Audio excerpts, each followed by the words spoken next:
Alors depuis 2013, l'Égypte connaît une réelle effervescence archéologique. Alors les fouilles se sont multipliées, les découvertes se sont enchaînées, que ce soit à Saqqara, Luxor, à Boussir ou encore à Alexandrie. Et au-delà de l'intérêt scientifique, il faut dire que ces découvertes contribuent aussi à redonner à l'Égypte une place touristique culturelle. Et pour vous parler de ce sujet, justement, nous avons l'honneur d'accueillir au bout du fil la professeure Olala Ghezi, égyptologue de renom et ancienne doyenne de la faculté d'archéologie de l'Université du Caire, spécialiste de l'Égypte antique et notamment de la nécropole de Saqqara. Elle est à l'origine de nombreuses missions et découvertes archéologiques majeures. Elle œuvre également à faire rayonner le patrimoine égyptien au niveau international. Professeur Laïghezi, bonjour et merci d'être avec nous. Bonjour. Alors tout d'abord, ma première question concerne justement votre avis. Depuis 2013, l'Égypte semble avoir connu une accélération des découvertes. Peut-on parler, selon vous, d'un âge d'or de l'archéologie égyptienne contemporaine? Certainement, les fouilles ont augmenté depuis 2013. Il est vrai que ça avait commencé il y a longtemps dans le siècle précédent, en 1900, dès les 1980, mais ils se sont, enfin nous en avons encore plus, ils se sont multipliés après 2013.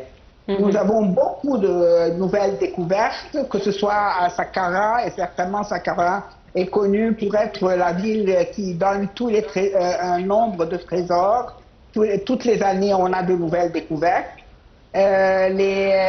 Luxor, la rive ouest de Luxor, de Thèbes, aussi beaucoup de nouvelles découvertes.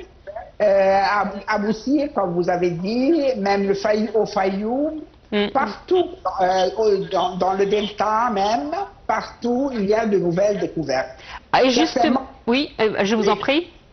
Non, ça va. J'allais vous dire justement, la médiatisation de ces découvertes joue-t-elle un rôle dans le redéploiement touristique du pays? Oui, certainement, parce que toutes ces nouvelles, quand elles sont dans les journaux ou bien sur les chaînes de télévision, tout le monde s'intéresse plus à venir visiter. Et je vous dis de ma propre expérience que lorsque je vais à Saqqara durant surtout l'hiver et même en pleine chaleur de l'été, le nombre de touristes que je retrouve est énorme. C'est-à-dire que les touristes veulent venir même s'il fait trop chaud chez nous. Oui, docteur Laola, bonjour. Bonjour. Alors, quand on parle également depuis 2014, le secteur du tourisme et des antiquités a connu un essor unique qui a fait parler de la civilisation égyptienne antique. Alors, selon vous, quels sont les grands événements les plus marquants durant ces dernières années? Oui, nous avons les musées, les nouveaux musées qui ont été inaugurés. Oui. Le musée de la civilisation et le transfert des momies du musée du Caire. Un spectacle gigantesque. Le gigantesque cortège des momies royales, c'était vraiment royal. Et qui a fait certainement qui a fait une résonance dans le monde entier. Nous avons les images à présent.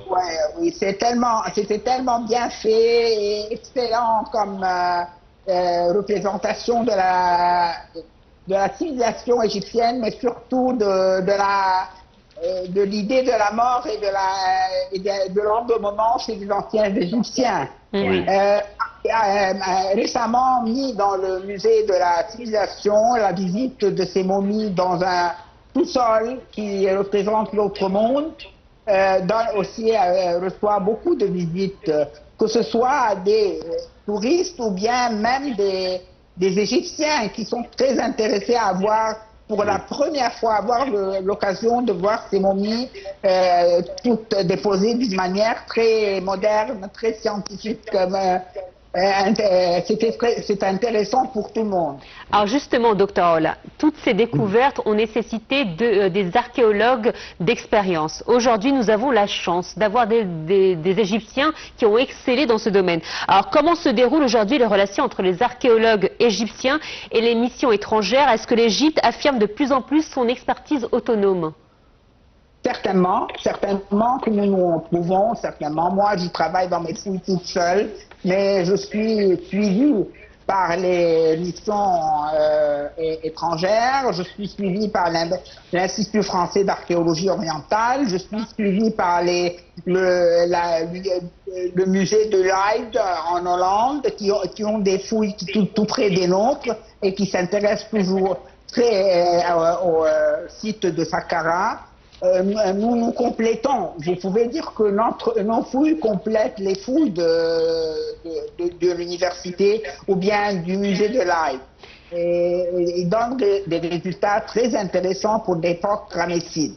Partout où les étrangers ou bien les missions étrangères travaillent, ils ont affaire avec des spécialistes égyptiens qui aident dans ces fouilles du point de vue des techniques modernes qu'on emploie dans ces fouilles. Et c'est ça la vraie révolution dans les fouilles, dans l'emploi des techniques modernes pour fouiller, pour découvrir le sous-sol, qu'est-ce qu'il y a sous terre. Alors, puisqu'on parle de votre expérience, vous êtes l'une des grandes figures féministes, ou féminines plutôt, de l'archéologie égyptienne. Est-ce un domaine où les femmes prennent aujourd'hui une place croissante et avec quelles difficultés ou réussites? Bon, oui, certainement, les femmes prennent une place plus pondérante actuellement. Moi, j'ai mon professeur Faiza Heikel qui a commencé la lignée des femmes qui travaillent dans l'archéologie, mais aussi pour les fouilles, nous avons une ou deux fouilles menées par des Égyptiennes, mais enfin, il y en a des Égyptiennes qui sont spécialisées dans l'étude des os, des squelettes. Il y a beaucoup de spécialisation par des femmes dans lesquelles travaillent les femmes. Nous avons celles qui travaillent sur la poterie, sur la datation de la poterie. Enfin, les femmes et les hommes maintenant travaillent ensemble, main à main, et voilà, le résultat est très bon. Il y a une très bonne sensation de sécurité. Nous faisons beaucoup nous avons de nouvelles expériences ensemble et ça donne de très très bons résultats. Alors justement, vous, quelle serait la prochaine découverte que vous rêveriez de faire ou de voir un jour révélée au grand public? Moi, j'aimerais que les fouilles que je menais à Saqqara dans les années précédentes soient ouvertes au grand public. Mais ça voudrait un peu de collaboration avec le ministère, parce que ça a besoin de mettre le trajet qui mène vers ces tombes, parce que les tombes certainement ne sont pas en très bon état. Nous devons les recouvrir quand nous ne travaillons pas, parce que nous devons alors faire certaines restaurations. Nous devons faire des toits à ces tombes-là pour les protéger du soleil et du vent, des tempêtes de sable, tout ça. Alors nous avons besoin de faire un projet pour ouvrir ces tombes au grand public. J'ai déjà une des tombes qui est fermée à clé avec une porte. Elle a un toit parce qu'elle est pleine de très jolies scènes que nous devons préserver. Alors celle-ci est prête pour la visite si le ministère le désire.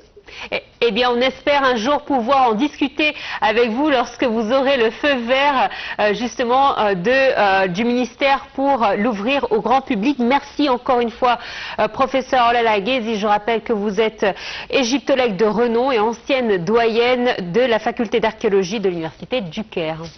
Et chers téléspectateurs, à présent, nous passons à autre chose tellement différente, tellement plus avancée dans le temps, plus moderne. Plus moderne. Alors, des sources, passer à des sources d'énergie propres de manière est le meilleur moyen de lutter contre le réchauffement climatique.